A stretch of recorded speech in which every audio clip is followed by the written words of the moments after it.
Want to grow your chest, triceps, and shoulders with push-ups? Today, I'll tell you exactly how many push-ups you should do daily to build real muscle. 1. Progressive overload is the key. Muscles grow when you give them more work over time, not random reps. 2. Beginner target.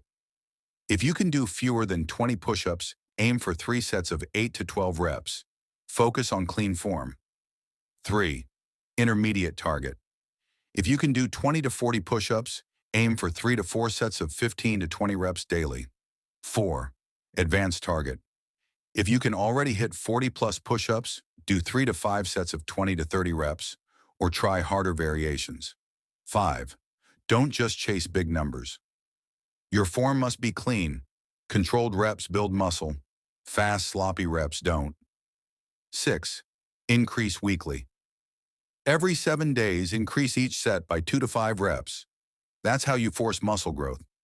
7. Add variations for faster gains. Mix in diamond, decline, and slow-tempo push-ups to hit more muscle fibers. 8. Rest matters. Do push-ups daily only if your body feels recovered. Soreness means you need rest. 9. Start at your level, increase slowly, and stay consistent.